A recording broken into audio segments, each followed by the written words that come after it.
disruption in the fintech sector.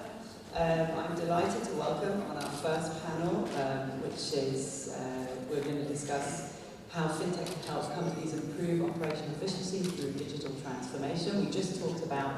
We heard about disruption in fintech, and now we're going to hear about how we can harness fintech for efficiency. So joining us on the panel today, we've got Justin Fitzpatrick, who's CEO of DueDil. You see there, you can see more about DueDil at the conference stalls next door.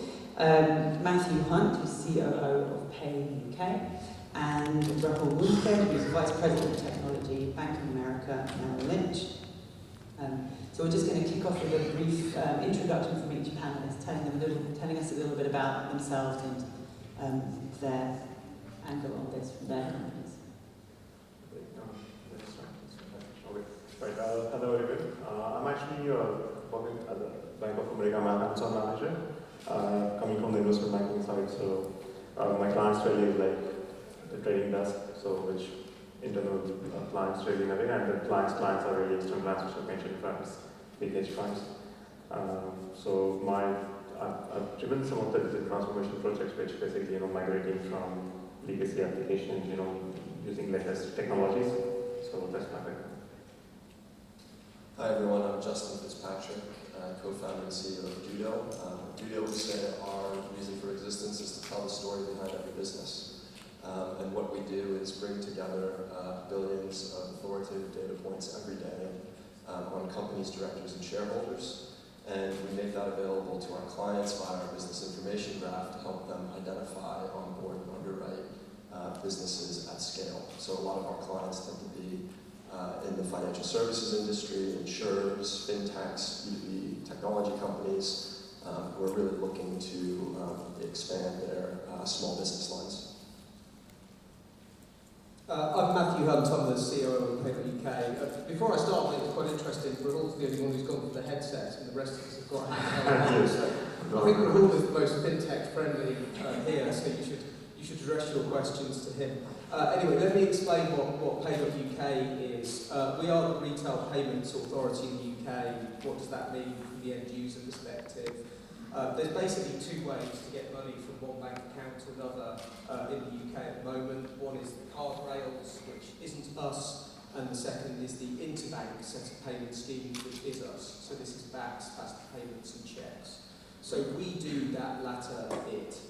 It's a fascinating time in payments at the moment, not least because of all the fintech interest in the industry, which is why it's so good to be here today. We're looking to work with banks, non-banks, fintechs to try and transform the payment scheme for end users. So it should be really interesting to talk about how payments can play its bit in the fintech resolution.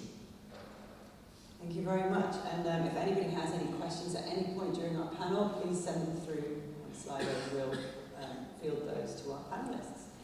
So we just heard a really interesting talk on disruption, but we're talking about how fintech can help in terms of operational efficiency. Obviously, customers now expect digital by default, but if fintech can also help companies be more efficient, that's a great bonus to that sort of technology. So if you look across the sector right now, what does the landscape look like in this sense? What's possible for operational efficiency through fintech? Yeah, I can start. So I think if we zoom out, there have been a number of quite seismic changes across the financial services industry over the last few years, which we all know about. I mean, Matthew will talk about it in terms of the payments perspective, but we've also seen it from the data perspective with things like open banking. So you really have this sort of confluence of factors in terms of data, infrastructure, underlying technology, which is causing a shift in the way that financial services are delivered overall. And I think, when you talk about, disruption versus operational efficiency, I don't really draw a huge distinction because I think those two are actually moving in exactly the same direction. And so the challenge for all of us as, people who are serving customers in this industry is, how do we kind of get out of the mindset of, digital transformation or whatever it's tagged now and just start to really bake this into the way that we operate as businesses and serve our customers. Rahul, when it comes to the investment side of things, what role does fintech play? Right. I think basically like in the investment banking side as well, I need to remember, like I'll just add one example, like for example, it took 76 years for telephones to reach 50% population in US, and smartphone like did 110 years. So the technology is like playing a big role in disrupting various things. In investment banking, if you see like right in like 2000, electronification started happening. So in there's no like process of automation as the most important factor which is taking place. So in terms of digital transformation, it's so important that like data is not siloed and they are talking to each other. So the investment banking has gone way further in terms of where it used to be, and every 2 or 3 years you will see a big change happening. So. What about the back end kind of payment side of things? Yeah, so your phrase, Alona, back end, I think is absolutely right. No one makes a payment for its own sake.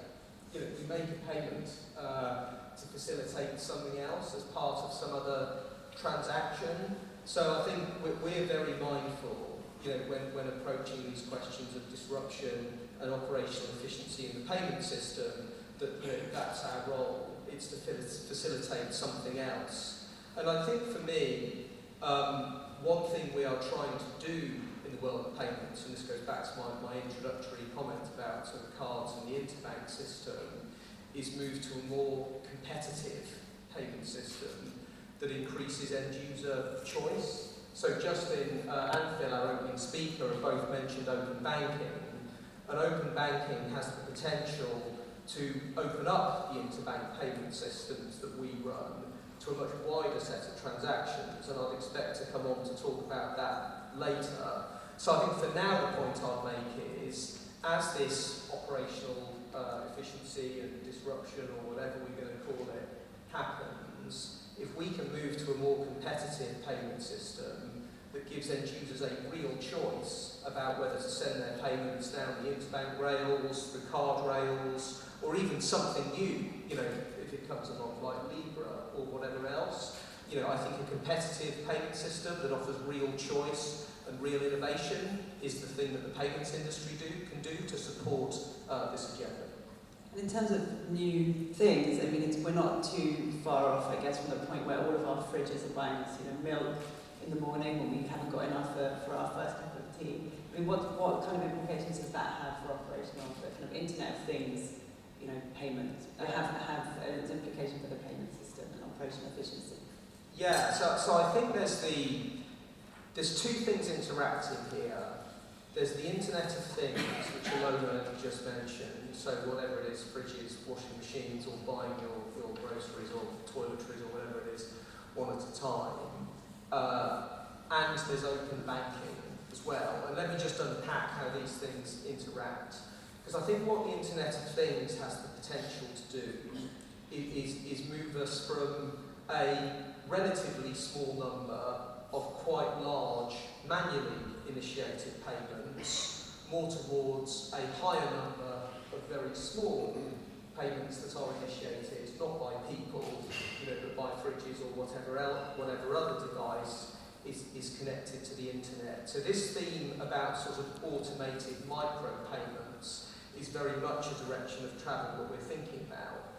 Where open banking comes in is as follows. At the moment, I think if most of us had a fridge that was connected to the internet, to stick with that metaphor, mine isn't, by the way, it's 10 years old. But if most of us had a fridge that was connected to the internet now, what we would probably do is type our credit card details into the app, and those payments would then go over the card rails, because that's the way the retail market has evolved so far.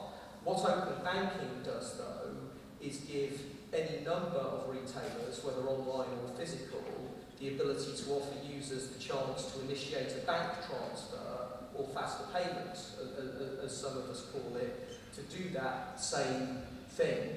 And where I think that could lead is for this much higher volume of much smaller payments. If there's real competition between the interbank set of payment rails and the card set of payment rails, the idea is this will improve innovation, improve choice, improve pricing, improve competitiveness for both retailers and end users going forward?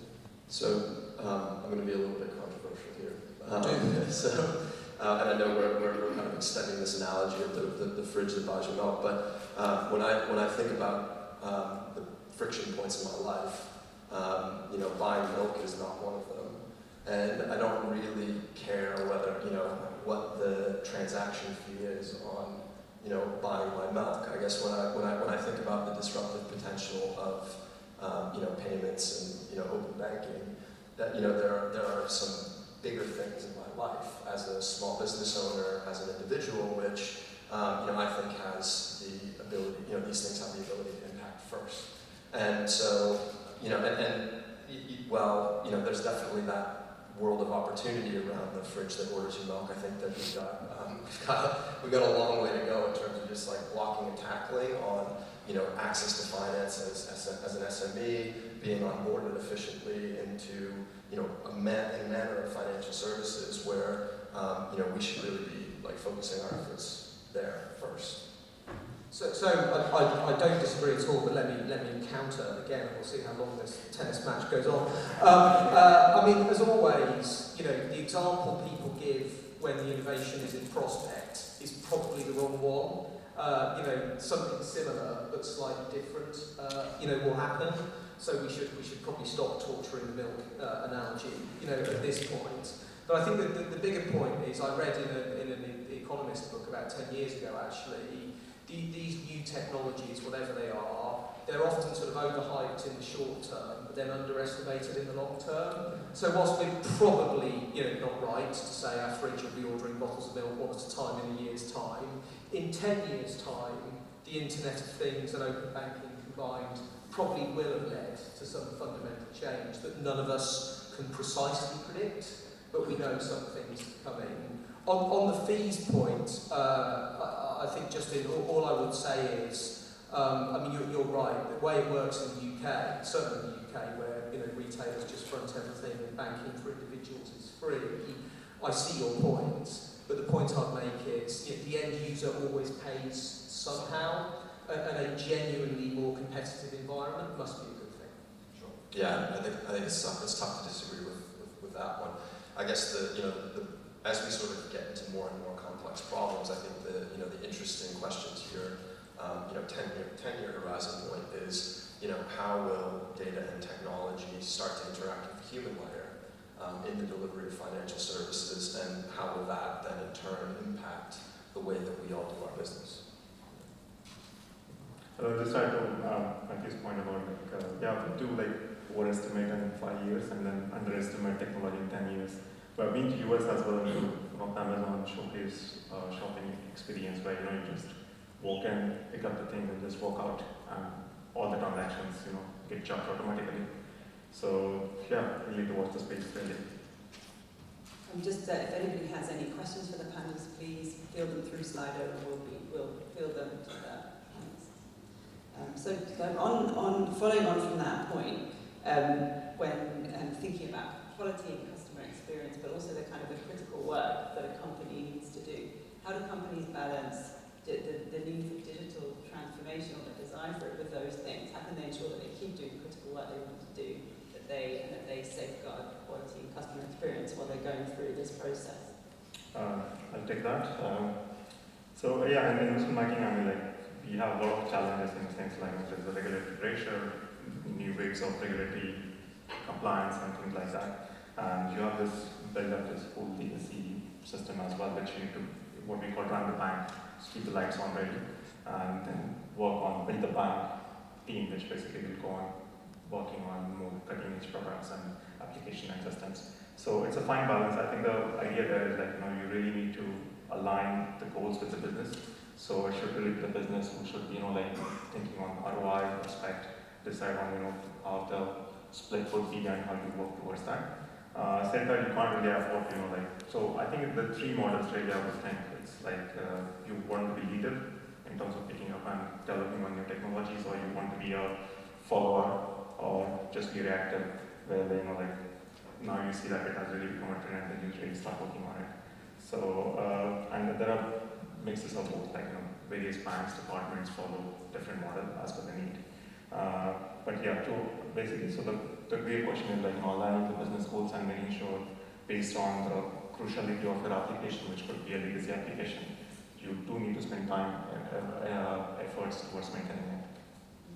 So, we've seen a lot of innovation, particularly in the B2C space over the last 5 years in terms of, digital products and digital customer journeys. But we're really in the early innings still around sort of seeing that transfer into the B2B space, particularly for small businesses. And so when you talk about this tension between increasing operational efficiency and deploying technology in a better way and balancing out the needs of customers and customer experience, I think we have to be honest with ourselves that for a lot of small businesses in particular, the customer experience right now is pretty bad, right? So I don't really see it as a huge risk-taking exercise if you're talking about how you deploy technology to improve the customer experience for small businesses. Now again, kind of coming back to this thing around the interaction between the human layer and the technology layer,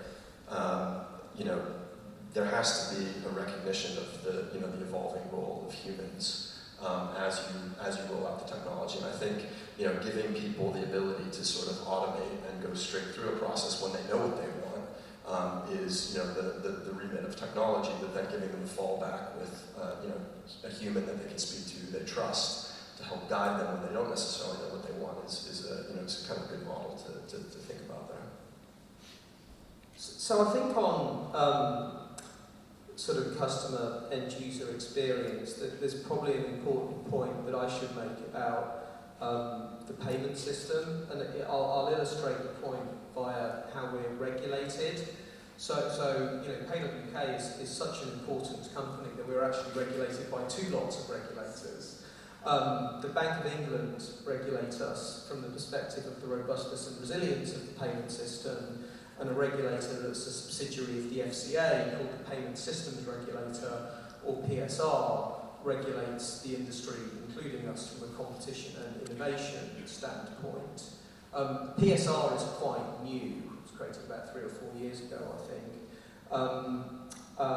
And when it was created, the legal instrument that underpinned its creation made clear that if the priorities of the two regulators clashed, then the Bank of England's robustness and resilience priority would come first.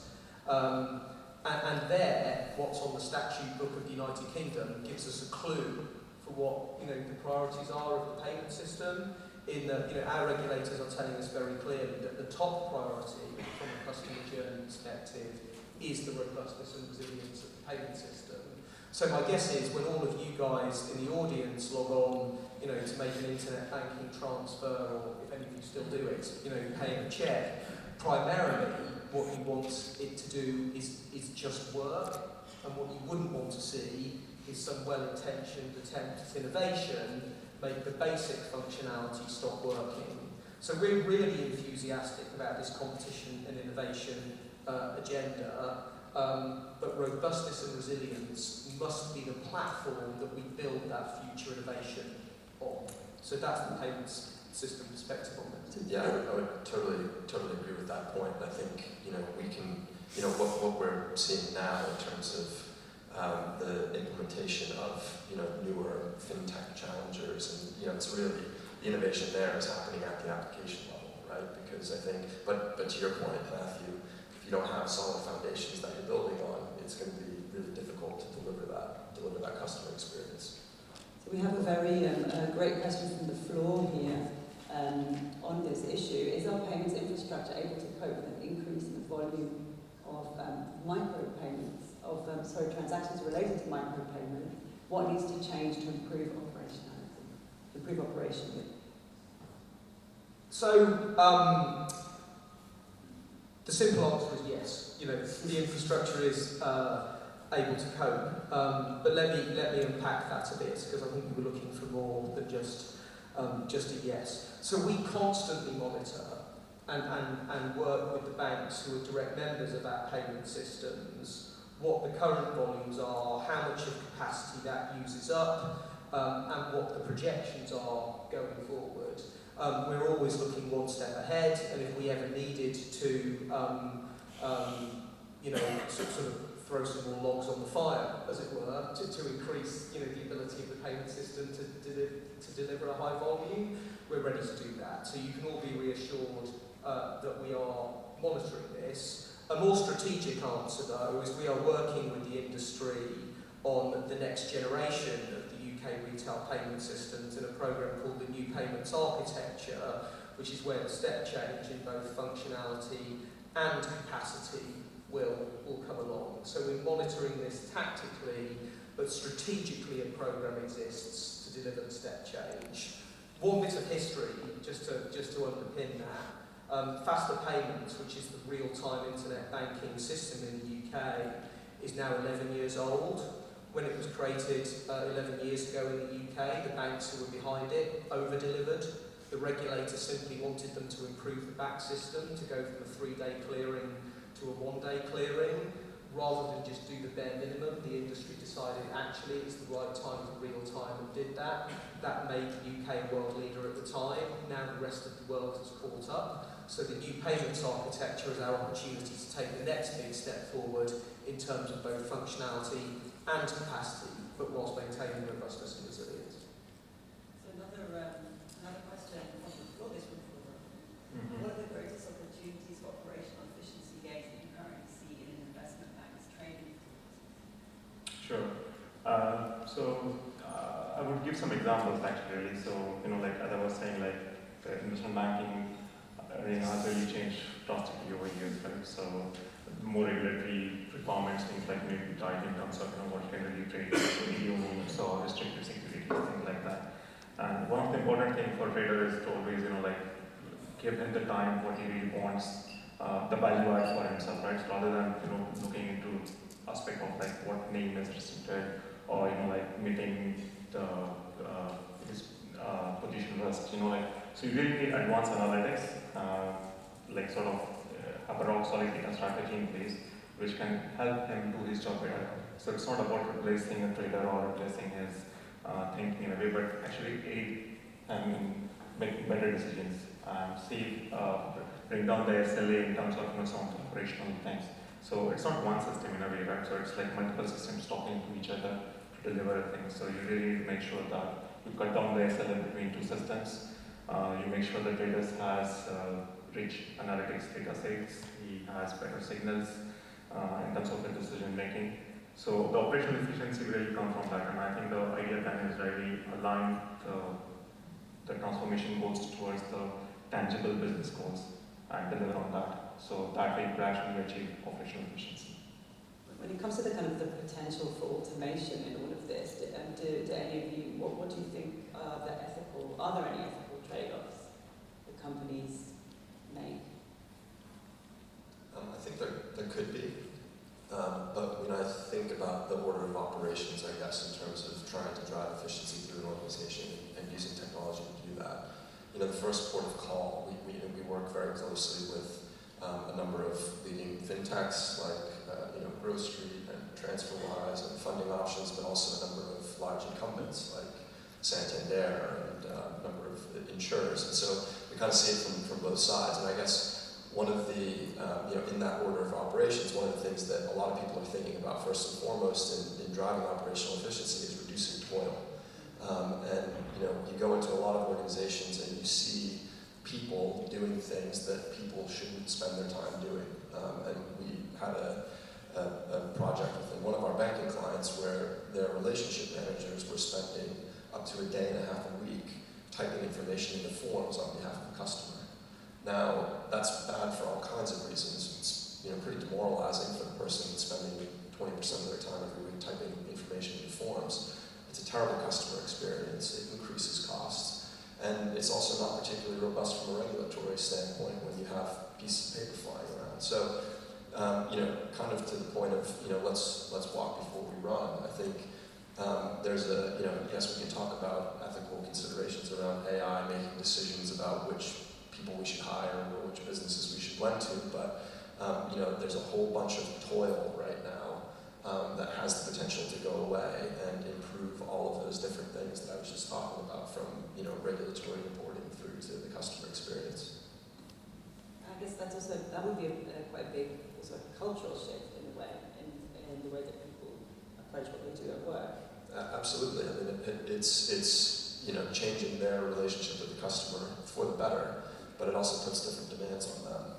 And I think that's the really interesting thing as we think about culturally within an organization. How do you successfully implement a project of digital transformation? There was an article I shared at the end of last week where a number of large, mainly U.S. companies, GE, Ford, so on, Procter & Gamble, had spent something like $1.3 trillion on digital transformation programs, and then ended up writing off 900 million of it, right? So, and that the failure was not a failure of design or a failure of choosing the wrong vendors. It was failing to understand how the goals of the organization aligned with the program of digital transformation, how you get buy-in, and then the way that people's roles within the organization change as a result. So what is the key to kind of getting that, I guess, cultural alignment with digital transformation? I'm conscious that I'm sort of dominating the conversation here. So I'll open that up to my two co-panelists, and then I can answer as well if you'd like. Okay. I think on the culture part, yes, I certainly agree with what Christine said. Like, I mean, it's not just technology which drives the digital transformation. It's all about the culture as well, and buying in the team to actually deliver on that. So I think it's very important that whatever we say, open dialogue with the business. You need to have a common language to speak to business. Really have a tangible outcomes at the end of digital transformation. So really align your IT goals to the business goals and see that through. I also say it's also the process with which you follow that. So typically what we are seeing is agile, sprint-based model where you rapid prototype things, have business involved. So you really retrain and then go through and define it as you go along. Have a rock solid data strategy. So I think it's very important, in a digital transformation project to succeed, that what is, again, coming to the business goals really, I think, what is that you want at the end of it? You're just not driving a technology project, just to get on it. So it's very important that as part of the process, you have the goals well defined, and that makes sense for the team as well to know then what is the end goal, so they buy into that. And I think you should go and celebrate successes as well. So the team is motivated, they are charged or finding to deliver on it. So it's all about that culture aspect. So let me, the questions are stacked up a bit, so I'll say something on culture, and then I'll go back to something that follows, I think, from the ethics point. On culture, I think the three words that I would use are, in no particular order, challenge, curiosity, and diversity. Let me expand on that. I think when we are trying to respond and keep up with and future-proof a really fast-paced, external, fast-moving environment, the importance of challenge, curiosity, and diversity are paramount. Challenge, obviously, not just accepting the status quo, looking to say just because something's been done one way for 20 years, can it be done better? Curiosity, just as a general management tip, I think is absolutely essential. For me, all the leaders I've really admired, have that curiosity and that ability to ask questions and dig into something, and that then leads to the challenge. And the diversity point is a diversity of thought one. We're dealing with an increasingly diverse international end-user community, and it's really important that the demographics of the leadership of our companies reflects that and enables us to keep up. So those are my points on culture. On ethics, it's probably not quite ethics, but I think it's something that's very relevant. I just wanted to talk about fraud risk, which is very relevant in the payment system. So fraud becomes really relevant at times of high innovation because criminals, in some cases, are actually quite astute business people too. So criminals will look at a business case and a risk reward just like everyone else does. and if they see a new product or new payment system or new way of doing business, in the same way that legitimate business people will try and exploit it, then so will criminals, because it's new and it's volatile and it's untested. So when I think we think about ethics and protecting the end user, it's really important to look at the potential adverse impacts of the innovations that we're advocating and make sure that processes and safety nets are in place to manage those adverse impacts and in particular insulate end users from those adverse impacts when the impact is not the fault of the end user. That's a really crucial point of the payment system. Just for the So the only thing I wanted to add to Matthew's comments is the other word that I would include on that list is clarity.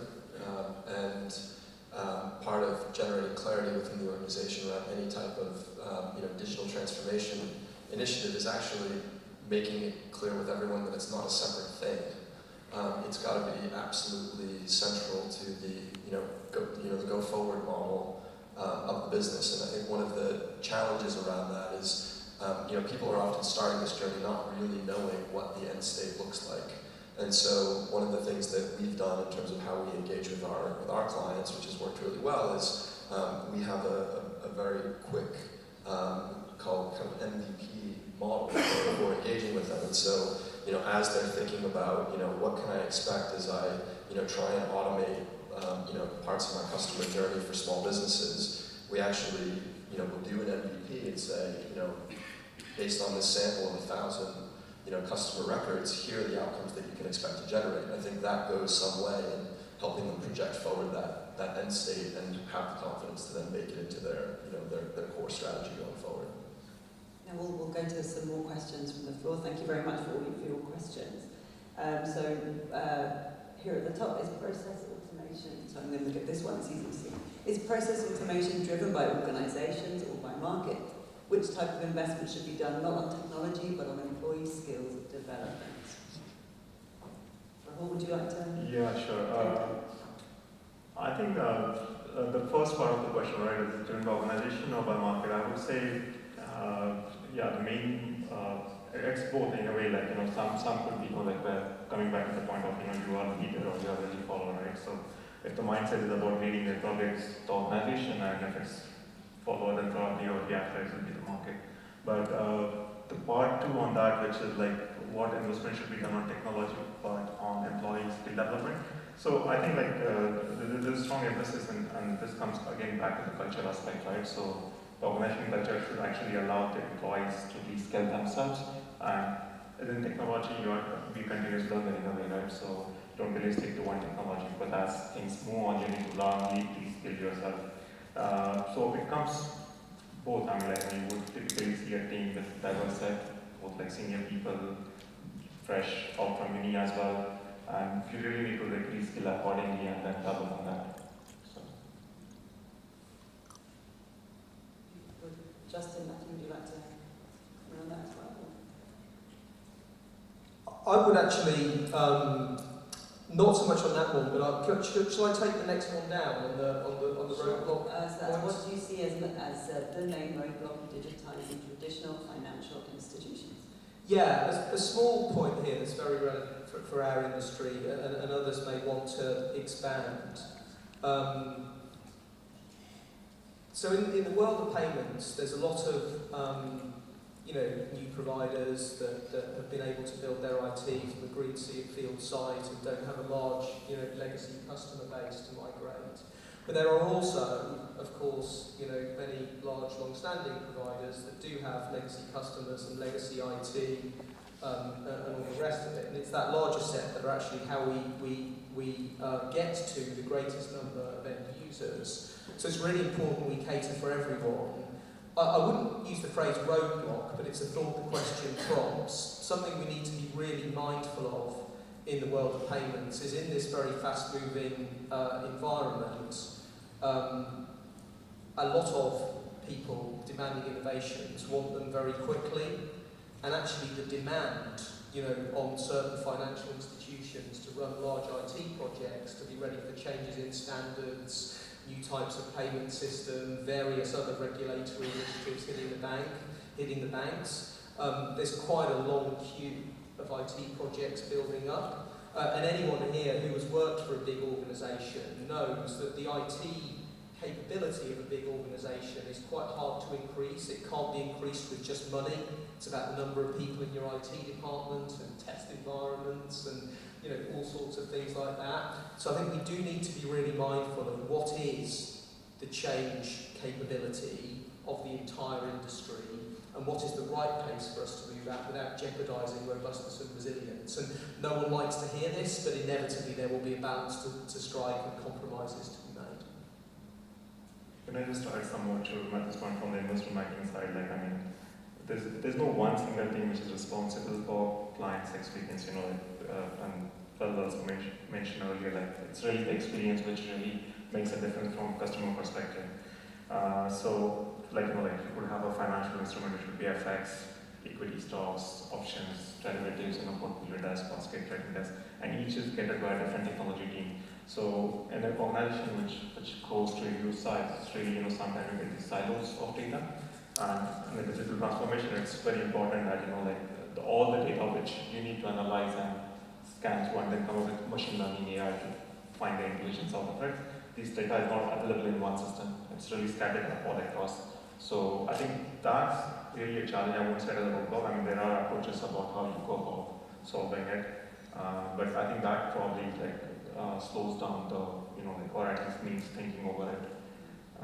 And I think the other aspect I would add is also in terms of, the first one we set up was you have to keep the existing legacy system running as well. So how do you really, look into the ROI aspect? So maybe it's not the whole digital transformation what is needed, but really pinpoint surgical, thing which you would like to do in a specific department or workflow where you like to start on that first rather than across the board.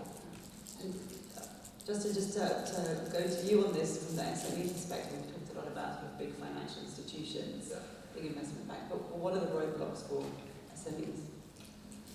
So for SMEs, I think it's a bit different, right? There's a risk-reward trade-off that a lot of SMEs are thinking of, and when we talk about SMEs, that's a really broad church, right? We have very small businesses all the way up to kind of mid corporates, and so I think the truth is that SMEs will benefit from more digitally enabled product offerings, but actually sort of initiating that change themselves in terms of the way they run their business rather than just taking something off the shelf is a decision that probably isn't going to be relevant to a lot of them. I think just to kind of circle back and tie together the points that Matthew and Rahul were making when we think about roadblocks in general, this thing of interdependencies is very real, and where we've partnered with large incumbents to deliver a program of digital transformation successfully, there have really been kind of two main models that I've seen. One is the organization has fully committed to making a move in that direction, and they've then empowered somebody with a mandate and a budget and the authority to kind of work across those different silos and pull them together. Now, it's difficult.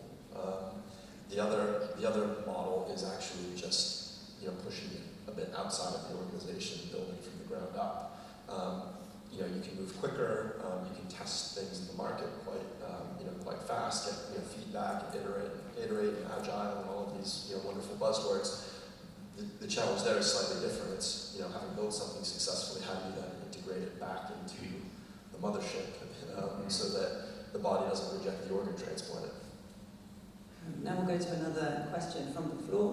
What are the functional and operational improvements that the new payment infrastructure is bringing? When is it UK-centric? Faster payments or global? I imagine that relates to ISO 20020. Amongst other things, yes, but I guess I certainly have to go first on that one. Better cover some specifics. So, Alona just mentioned ISO there. This is the for nerds in the room, the ISO 20022 standard. What that means to real people, and this is the set of words I remember, not the number of the ISO standard, is something called richer data. What that standard enables is for financial institutions to attach more data to a payment message than is the case today. So some examples of things that could facilitate. There's a lot of talk of sort of automated or electronic invoicing and reconciliation using the actual payment system rather than a separate message dialogue going alongside payments. That has the potential, to save a lot of resources and time. Again, going back to the start of the meeting, it's probably not for people like me to predict how end users and financial institutions might use that richer data. Our role is to provide the platform on which they can do it, and then they can do this for themselves. So we're working with the Bank of England on a joint payments implementation of this richer data standard that will enable all participants into the payment system, whether wholesale ones with the Bank of England or retail ones with us, to use a common standard and therefore in the most efficient way get the benefits of this richer data. Now to do that requires a complete replumbing of all the payment systems, which will therefore take a number of years, and we think this will go live in the early 2020s. There are some quicker wins though that we're working on sooner than that, and let me just plug two of them. One is a product called Confirmation of Payee, which the bank, we've finished the standard for that one, and the bank should be releasing that next year. What Confirmation of Payee does is fill that long-standing gap that if any of you have made an internet banking payment and triple-checked the account details, or maybe even sent £1 in advance to make sure the other side gets the pound, and then of course you can deduct the pound from the subsequent payment.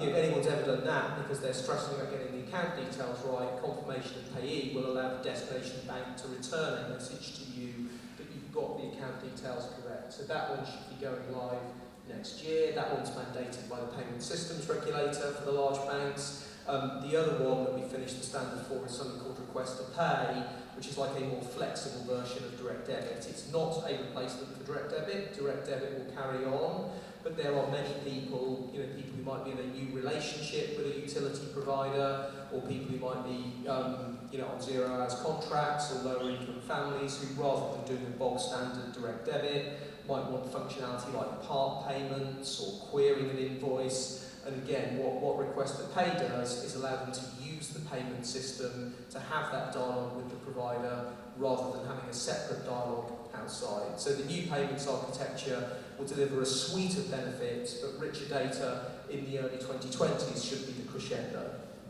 That's a welcome news for anybody who's ever sent anybody money by mistake. So thank you. Good to hear that's happening. We're almost out of time, so one final question for our panellists. What does success look like for a company that uses, harnesses fintech for operational efficiency?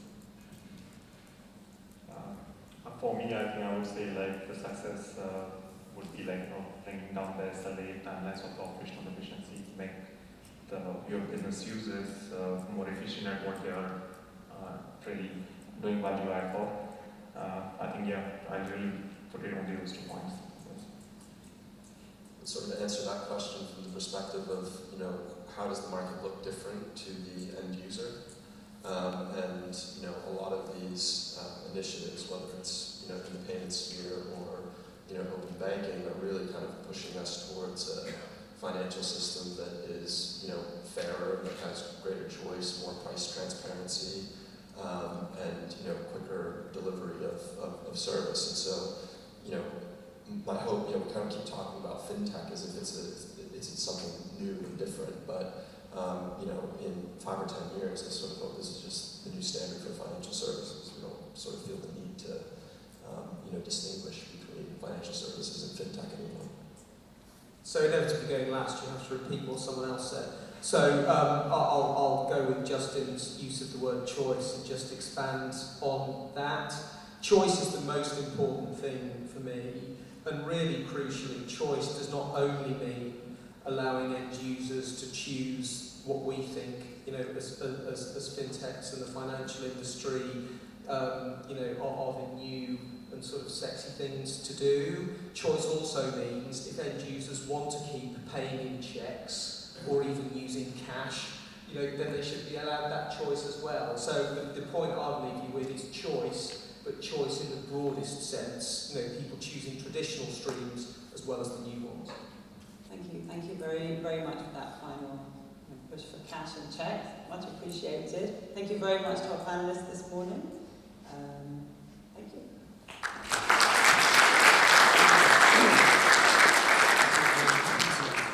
And we now, I would like to welcome to the stage Ian Robertson, Kenneth Rash and Jonathan Smith.